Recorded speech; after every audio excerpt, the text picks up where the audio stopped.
नशा करने में माताएं भी पुरुषों से कम नहीं है। करती हो कि नहीं? चाय तो लगभग सब पीती हो, तो चाय भी तो नशा ही है भाई। दारू पियो कि चाय पियो, फर्क का ये 10 रुपया की चोरी करो कि लाख रुपया की चोरी करो, चोर तो चोर ही हो। एक आदमी ने मारो कि 100 ने बम फोड़ मारो, हत्यारा तो हत्यारा ही हो।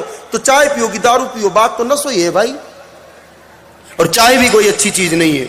चाय में 2 दुर्गुण है और अच्छे से समझ लीजिए। और मेरा व्यक्तिगत ये मानना है कि जब से भारत में चाय बढ़ी है उसके बाद माता गाय कटी है। क्योंकि अच्छी चीज के साथ अच्छी लगती है और बुरी चीज का कॉम्बिनेशन बुरी चीज के साथ अच्छा होता है। पहले लोग चाय नहीं थी तब दूध पीते थे और दूध भैंस का अच्छा नहीं लगता था, गाय माता का दूध ही स्वादिष्ट लगता था, इसलिए गौ के दूध का उपयोग अधिक था। और चाय जब से शुरू हुई, चाय गाय माता के दूध में अच्छी नहीं बनती क्योंकि वो गंदी चीज है, तो भैंस के तामसी दूध में अच्छी बनेगी। इसलिए चाय की मांग बढ़ने के कारण भैंस के दूध की मांग बढ़ी और भैंस के दूध की मांग बढ़ने के कारण गौ माता के दूध की मांग घटी और गौ माता के दूध की मांग घटने के कारण गौ माताओं की हत्या भी बढ़ी। अगर सचमुच गौ भक्त हैं और अपना कल्याण चाहते हैं तो छोड़ दो ना चाय को, कौन सी बड़ी बात है। इन संतों ने घर छोड़ दिए, माँ बाप छोड़ दिया, आप चाय नहीं छोड़ सकते। और दूसरी सत्यता, और अगर सुनने की कैपेसिटी हो तो सुन लो, क्योंकि चाय पियोगे तो अंदर चीनी डालनी ही पड़ेगी और चाय पत्ती भी डालनी ही पड़ेगी। इन दो के बिना चाय बनेगी नहीं। और मेरी दृष्टि में दोनों नॉन वेजिटेरियन आइटम है, दोनों में मांसाहार के अंश मौजूद रहते हैं।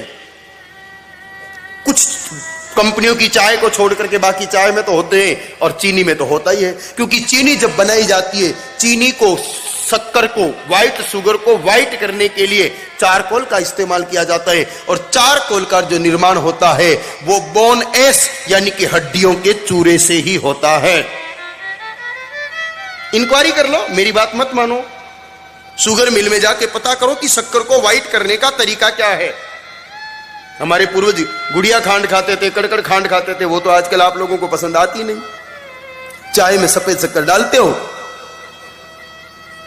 परिणाम पाप वृद्धि। एक दिन एक सज्जन हमको पूछ रहे थे कि आखिर हिंदुस्तान के लोगों को क्या हो गया, जिस देश में बाबूजी, गोगाजी, तेजाजी गाय माता के लिए लड़ सकते थे, उस देश के लोगों के सामने गाय माताएं कट रही है, फिर भी वो कुछ करते क्यों नहीं? क्योंकि गौ माता की हत्या के अंश आहार में जाने से हमारी वृत्ति बदल गई है और हम गौ हत्या को भी सहज स्वीकार करने लग गए।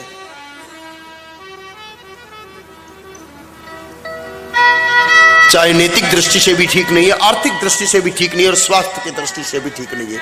एक उदाहरण है, ये जो हमारे धेनु टीवी के जो डायरेक्टर हैं अजीत जी शर्मा, इनके पड़ोस के गांव की एक घटना है।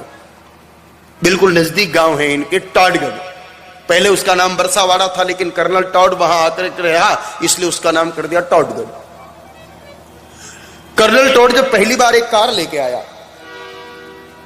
तो उस गांव में एक रावत सरदार हुआ करता था, नौजवान युवक, वो पीछे खड़ा था। उसने मजाक में जैसे उस कार का गियर लगाया, कर्नल टॉड ने, उसने पीछे से कार को पकड़ लिया। व्हील घूमने लगे, कार हिली नहीं। वो उतर के देखा तो वो रावत भाई बड़ा जोर से हंसा। उसकी शक्ति को देख करके कर्नल टॉड ने विचार किया रे कि इससे मित्रता करनी ठीक रहेगी, ऐसे लोग तो दोस्त चाहिए। दोस्ती कर ली, अपने घर ले जाने लगा। कर्नल टॉड खुद चाय पिया करता था, उसको भी पिलानी शुरू की। स्वाद में अच्छी लगी, पीनी शुरू की। अब तो जब भी आता चाय पीता। 2 महीने बाद कर्नल टॉड का कोई अतिथि आया, विदेश से ही कोई मेहमान। उसने कहा मैं एक मजबूत मित्र से मिलाता हूं, और उस भाई से मिलाया। कहा इसमें क्या कमाल है? कहा देखो।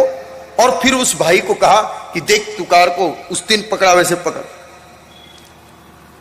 जैसे उसने गियर लगाया है वो कार के पीछे पीछे घसीटता हुआ चला गया। 2 महीने में उसकी शक्ति इतनी कम हो गई सिर्फ चाय के कारण।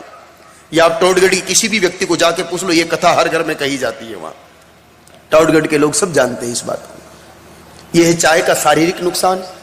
लगभग 10 रुपए की एक चाय बनती है घर में, 10 जने हो तो 100 रुपए का ये नुकसान, महीने के 3000 का नुकसान, साल का 36,000 का नुकसान। अरे 36,000 का गुड़ दलिया तो गौशाला पहुंचाओ तो वैसे ही वैकुंठ पहुंच जाओ।